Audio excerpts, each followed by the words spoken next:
ہو کہ یہ ہمیں پیغام دے رہا ہے یا آگ لگا رہا ہے، یہ ہمیں نفرتوں میں دھکیل رہا ہے یا محبت کے پھول دے رہا ہے۔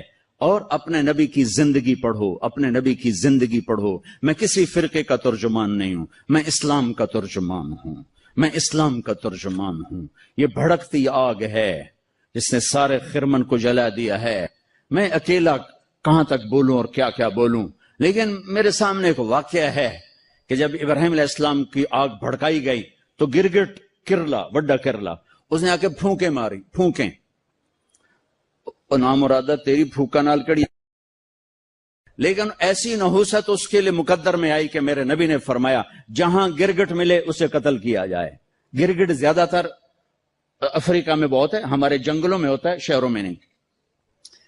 کبوتر نے کیا کیا، اس نے چونچ میں پانی بھرا اور جا کر ابراہیم علیہ السلام کی آگ کے اوپر گرایا۔ میرے کو بجھنی تو کوئی نہیں، پر میرا نا تلک مجاون آلے آج۔ تو میرے اللہ نے کبوتر کی ایسی محبت ڈالی لوگوں کے دلوں میں کہ حرمین میں کبوتر کے سوا کوئی پرندہ کوئی، ہزاروں پرندے گنبد خضرا کا طواف کر رہے ہوتے ہیں، ہزاروں کبوتر بیت اللہ کا طواف کر رہے ہوتے ہیں، ہزاروں کبوتر مسجد نبوی کا طواف کر رہے ہوتے ہیں، اور ساری دنیا سے آنے والے مسلمان ان کو دانا ڈال رہے ہیں، دانا ڈال رہے ہیں۔ یہ اس کبوتر کی طفیل ہے جس نے 2 چونچ پانی گرایا تھا۔ میں کچھ نہیں ہوں، میں ایک کبوتر ہوں جو 2 چونچ پانی گرا رہا ہوں۔ اس بھڑکتی آگ کو میں نہیں بجھا سکتا، لیکن میں اس آگ کو میں پھونک نہیں مار سکتا۔ میں پھونک مارنے والوں میں اپنا نام نہیں لکھانا چاہتا۔ میں اللہ کے رسول کے دربار میں پیش ہو کے کہنا چاہتا ہوں، یا رسول اللہ، میں نے تو آپ کی امت کو جوڑنے کی کوشش کی تھی، آگے تمہاری مرضی، شیعہ بنو، سنی بنو، بریلوی بنو، دیوبندی بنو، وابی بنو، جو مرضی ڈھول بجاؤ، ارے مسلمان بن کے رہو، مسلمان بن کے رہو، امت بن کے رہو، امت بن کے رہو۔ کافر کافر کافر کافر، اب پکڑ کتنے انہوں نے نبی دے کوئی کفر دا فتوہ ٹھوکی لگا دو۔ تمہارے کافر کہنے سے میں کافر، یا کسی کے کافر کہنے سے کوئی کافر کوئی تھوڑا ہی ہو جاتا۔ میرے دیس میں کفر اس طرح فتوے دیتا ہے، کفر کے فتوے ایسے لگتے ہیں اتنے سستے تو آلو نہیں منڈی میں جتنا سستا کفر کا فتوہ ہے۔ ایک دوسرے کے پیچھے نماز نہیں پڑھتے، ایک دوسرے کو سلام نہیں کرتے، مصافحہ نہیں کرتے، جنازے نہیں پڑھتے، جنازے نہیں پڑھتے۔ ہم 14 اگست منائیں گے کیسے؟ اچھا مسلمان بن کے، اوروں کو نہیں دیکھیں گے، اپنے آپ سے شروع کریں۔ اپنی تعلیم کو بھی اچھی طرح حاصل کرو، اپنے استادوں کا ادب کرو، ماں باپ زندہ ہیں ان کے پاؤں پڑ جاؤ، شادی شدہ بیویوں کو عزت دو، احترام دو، شادی کرنا چاہتے ہو ماں باپ کی رائے سے کرو، عشق و معشوقی میں نہ پڑو، ماں باپ کی رائے سے کرو، اس میں برکت ہوگی۔ ماں باپ کو ہاتھ جوڑتا ہوں، شادی کے مسئلے میں اولاد کی رائے لو، مسلط نہ کرو، یہ ماں باپ کا ظلم ہے۔ اگر وہ زبردستی ٹھونس دیں ایتھے ہی کرنی ہے تو کرنی، تو سے نہیں کرنی، یہ ماں باپ کا جبر ہے، یہ ماں باپ کی زیادتی ہے، یہ ماں باپ کا ظلم ہے جو خاص طور پہ بچیوں پر حد سے زیادہ ہو رہا ہے۔ شادی بچی اور بچے کا حق ہے، ماں باپ رائے دیں، ہموار کریں، بیٹا یہاں بہت مناسب ہے، بیٹی یہاں بہت مناسب ہے۔ لیکن اگر وہ ہاتھ جوڑ کر کہے کہ میں نہیں کرنا چاہتی، نہیں کرنا چاہتا، پھر تم والدین کو اللہ رسول کا واسطہ دیتا ہوں زبردستی نہ کرنا، یہ تمہاری زیادتی ہوگی۔ لیکن تمہیں اللہ رسول کا واسطہ دیتا ہوں، اگر والدین زیادتی کریں نا تو سہ جانا، اس کے پیچھے بڑی برکت کے دروازے کھلیں گے، بہت برکت کے دروازے کھلیں گے، بہت برکت کے دروازے کھلیں گے۔ کورٹ میرج کے چکر میں نہ پڑنا، بہت بے برکتی ہوتی ہے، زندگی تلخ ہو جاتی ہے، زندگی ویران ہو جاتی ہے۔ اپنے جذبات کو قربان کرنا، جب تم اللہ اپنے ماں باپ کے لیے کوئی جذبہ قربان کرو گے، اللہ وہاں سے تمہارے لیے دروازے کھولے گا عزت کے کہ تم سوچ بھی نہیں سکتے، تمہارے وہم و گمان میں بھی نہیں ہے۔ یہ چند روزہ زندگی گزر جائے گی، آنے والا دن بہت لمبا ہے اور آنے والی زندگی لامحدود ہے۔ تو بھائی ہم اپنے دیش کو حسین بنائیں، محبت کے ساتھ، نفرت چھوڑ دو، بغض چھوڑ دو، عداوت چھوڑ دو، لڑنا چھوڑ دو، آپس میں الفت و محبت سے رہنا سیکھو، معاف کرنا سیکھو، درگزر کرنا سیکھو۔ مالداروں سے کہتا ہوں ٹیکس کی چوری نہ کرو، حکمرانوں سے کہتا ہوں ظالمانہ ٹیکس نہ لگاؤ، اپنی عیاشیاں کم کرو، ٹیکس نہ بڑھاؤ، اپنی عیاشی کم کرو۔ ہمارے ہاں لوگ ٹیکس چراتے ہیں، انکم ٹیکس والے اور یہ مالدار لوگ آپس میں مل کے کچھ پیسے انکم ٹیکس والے کی جیب، کچھ اس کی جیب میں، تھوڑے سے پیسے حکومت کے۔ میں کہتا ہوں دے دو، جتنا ٹیکس مانگتے ہیں دے دو، اگر یہ ظلم ہے تو تمہارا صدقہ ہو کے قبول ہو جائے۔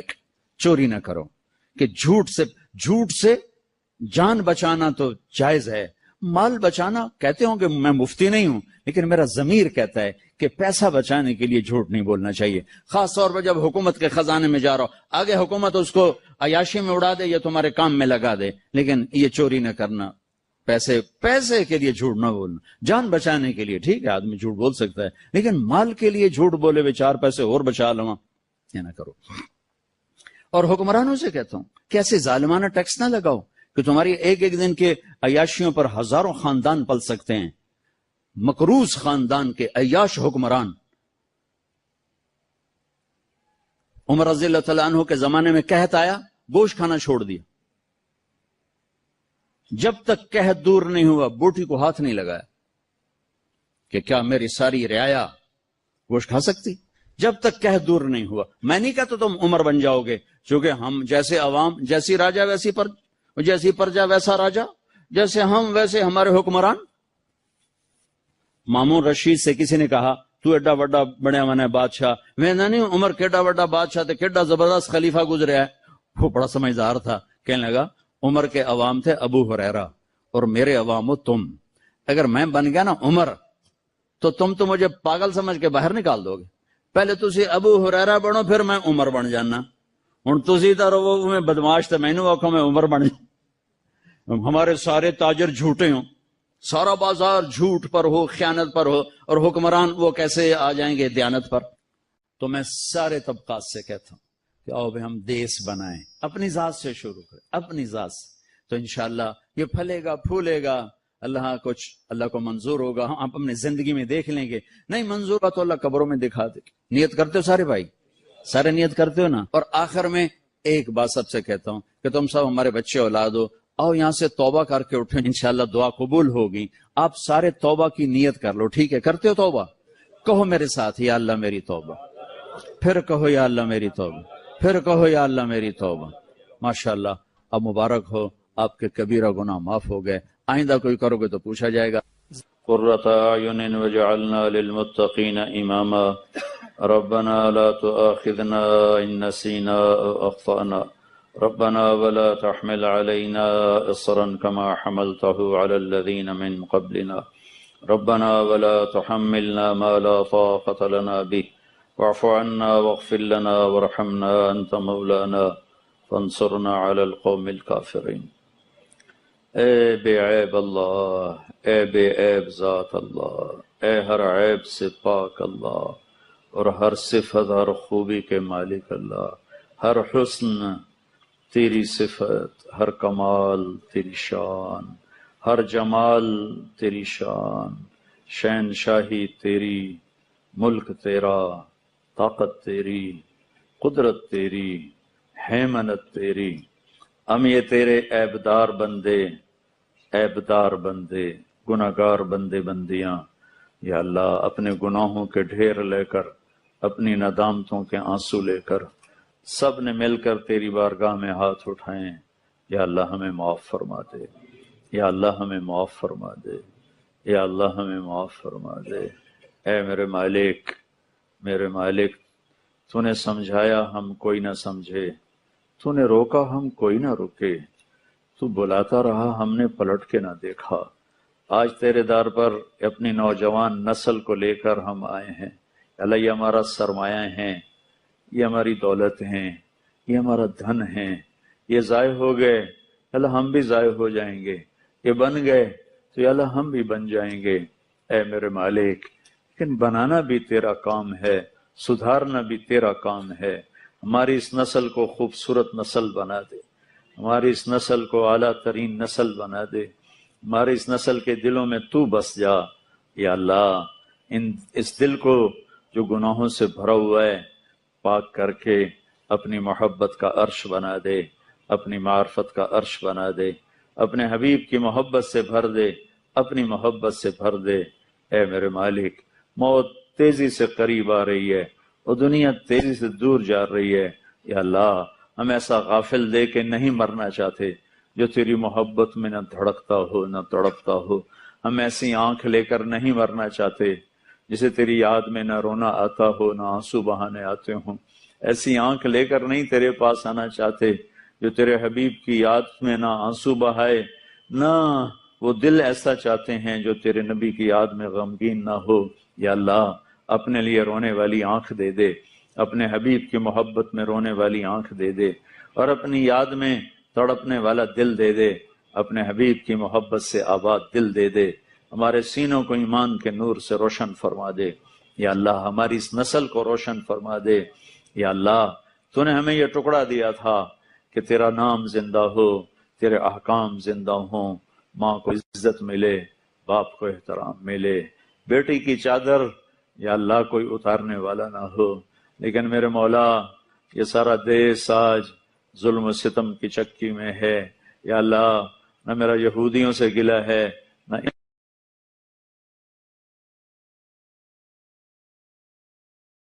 ہمیں اپنی قدرت سے یہ خطہ دیا، ہم نے اپنی نادانی سے اسے خون کر دیا ہے، اسے لہو لہان کر دیا ہے.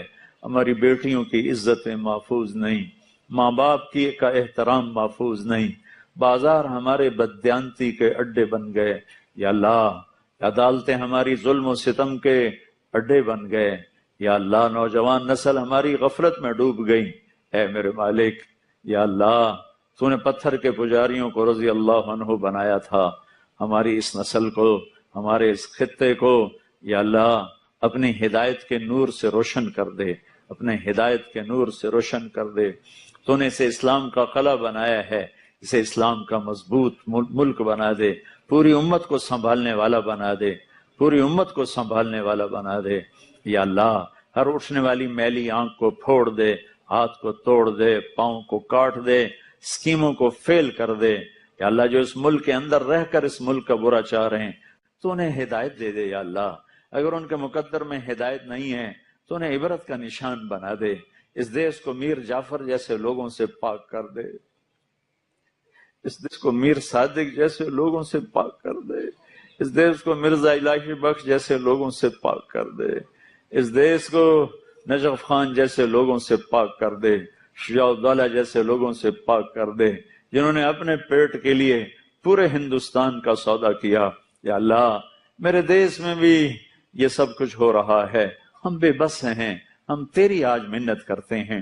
ہمیں نیک لوگوں کے حوالے فرما، ہمیں سازشی لوگوں کے جال سے بچا لے، ہمیں نیک لوگوں کے سپرد فرما، ہمیں ہمدرد لوگوں کے سپرد فرما. یا اللہ اے میرے مالک، اے میرے آقا، اپنے تجھے رحمتوں کا واسطہ ہے، ہماری نسلوں کی حفاظت فرما. ہمارے راستے بے امن ہو گئے ہیں یا اللہ، ہماری مسجدیں بے امن ہیں یا اللہ، ماں پر نماز پڑھنے والوں کے لاشیں اٹھ کے گھر واپس آتے ہیں یا اللہ، اسکول جانے والوں کے یا اللہ خون و خون بدن واپس پہنچتے ہیں یا اللہ، معصوم بچے یا اللہ بھیڑیا بھی سوچتا ہوگا معصوم بچے پہ دانت اپنے گاڑوں کے نہ گاڑوں، لیکن ہمارے اوپر ایسے بھیڑیے مسلط ہوئے میرے مولا جنہوں نے ہمارے چھوٹے چھوٹے معصوم بچوں کے سینے چھلنی کر دیے. اے میرے مالک آج ہم ان معصوم بچوں کا واسطہ دے کر تیری بارگاہ میں ہاتھ اٹھاتے ہیں. یا اللہ وہ تیرے پاس پہنچ چکے ہوں گے اور ہزاروں وہ بے گناہ یا اللہ ریڑھی چلانے والا بیچارہ جس کا نہ کوئی دشمن نہ دوست، اس کے بچے تو بیٹھے ہوتے ہیں کہ شام کو ابا تازہ آٹا لائے گا، اماں روٹی پکائے گی، ہمارے پیٹ کی آگ بجھے گی. میرے مولا کچھ دیر کے بعد پتہ چلتا ہے کہ باپ کی چند بوٹیاں گھر پہنچی ہیں، ٹوٹا ہوا بازو گھر پہنچا ہے، ایک دھماکے نے اس کی ریڑھی کو بھی